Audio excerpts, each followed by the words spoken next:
the Vodafone voicemail service for 07762477196. Please leave a message after the tone. When you finish recording, please hang up or press the hash key for more options.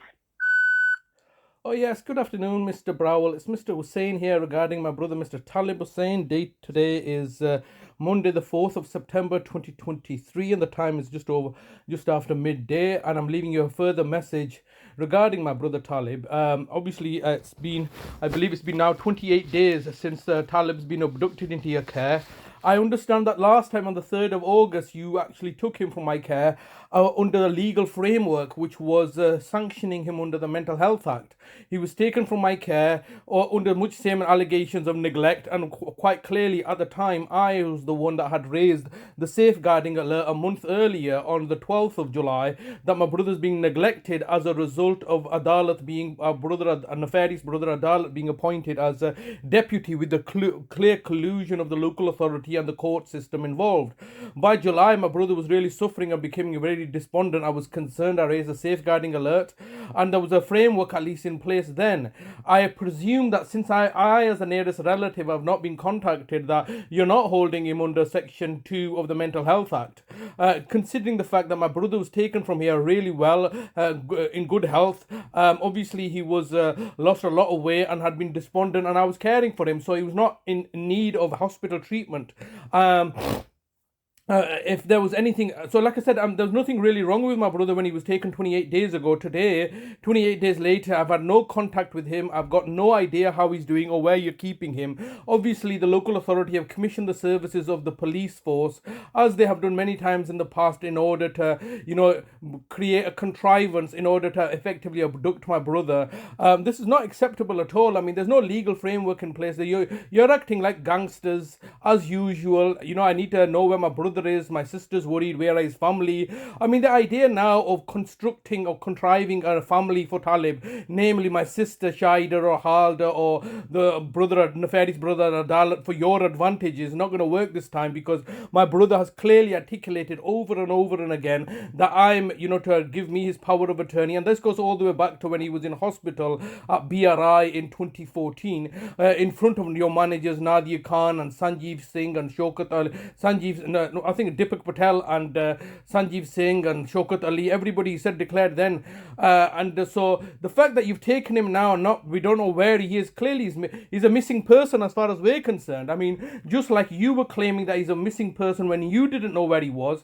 I mean, you always knew that he's going to be in my care. So the idea that he was a missing person and you were filing reports with the police that he's a missing person when there was not a missing person, you knew he was in my care. You had not chosen at the time as the trust to contact me about Talib's whereabouts. You had email contacts. You chose not to do that. You simply chose to artificially create a false flag event. Now he is a missing person because we as his family, the greatest stakeholders in his welfare, do not know where he is. And now everybody's just sitting back, not looking to do anything now that you've kidnapped him. I think the intentions were to have me put into prison by this time. And clearly that's not worked. I'm out on bail, and there's conditions that I can't see my brother. Who's put those conditions in place? Why would the police put those conditions in place if not from your instructions? Now, today is the 4th of September. We're coming up to being nearly a month since my brother's been kidnapped from us. We do not know where he is or what kind of health state he's being in. You have no legal right to abduct him like this. He's a sovereign person. He has capacity. He's always had capacity. You're now trying to engineer something by paying off your judges and assessors in order to railroad on a narrative, and you need him to, and you've been trying to get him to be registered as lacking capacity so you then have authority over him. Clearly this has not been working. It's been a complete disaster as far as the authorities are concerned. I'm urging you not to murder my brother.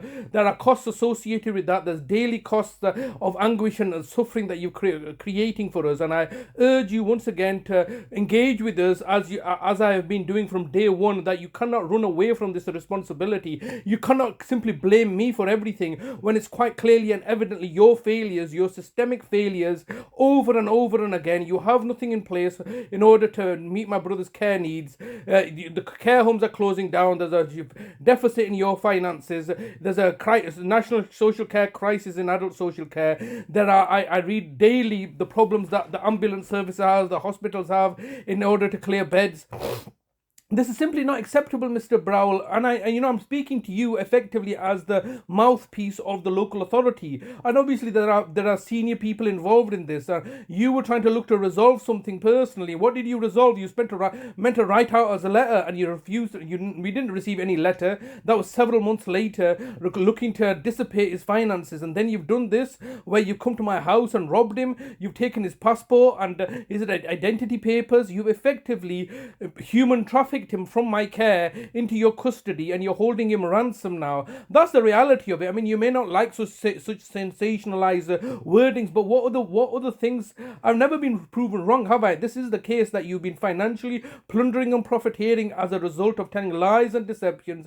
My mother's been murdered, my brother's been murdered, my father's been murdered, all because you can't do your jobs properly, and all because you see me as a vulnerable, easy target. Well, this drama's been going on for over a decade or two. 15 seconds recording time remaining. All right, I'm coming to the end of my limit on the recording, so please look to engage with me so I can get access to my brother to know where he is. Thank you very much, Mr. Browell.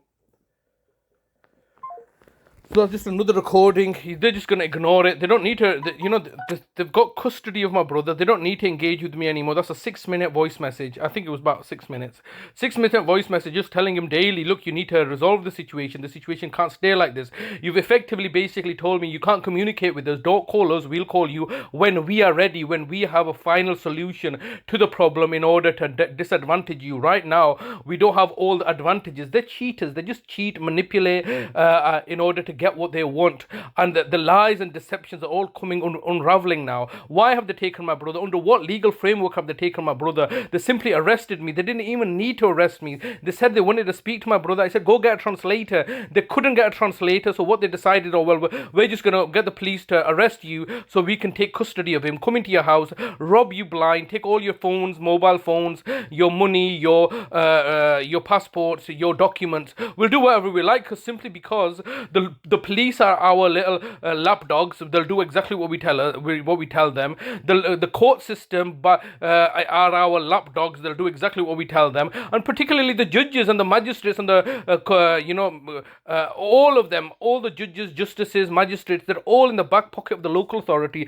And this is an ongoing xenophobic, Islamophobic, racist narrative in order to deprive vulnerable people such as my brother, and to target a vulnerable person such as myself who's trying to provide care and support for my family members under these extreme circumstances. And all they're really going to do is just going to ignore me now. Now, obviously, I've got no other option other than to leave them messages. They're not going to answer those messages, but at least I've got a record of the fact that I'm leaving daily messages. They are negligent and neglectful on their part by refusing to engage with me, refusing to recognize my rights, but more importantly, refusing to recognize the basic human rights of my brother. He's not a piece of property that you can just take and financially plunder from for your own personal benefit and gain. This, the jig is up. This has been happening for so many people, to so many people for such a long time. People are not going to have it anymore, and I'm not going to have it, because obviously they've just taken my brother like this, and they're looking to, hold him hostage in order to threaten and intimidate me. I've told them it's £1 million a week for the care I provide. If you do something unlawful like they have done, it's £1 million a day, depriving me of access to my own brother and the beneficiary of the trust. And also, if they murder him, it's £1 billion. I keep on saying these things, but they don't seem to desist from the malevolence. They seem to say, we accept that you're charging us these things, but we're still going to continue to murder and plunder and profiteer because there's nothing stopping us. And this is the big problem, and I just can't imagine how many other people they must have done this to. This is a murder or genocide on an industrial scale by the local authority, who then cover it up through the collusion of the police, to the collusion of the court systems, and the collusion of all their associates and partners in order to make financial gain for themselves. Absolutely horrendous, absolutely ridiculous, but what can I do? But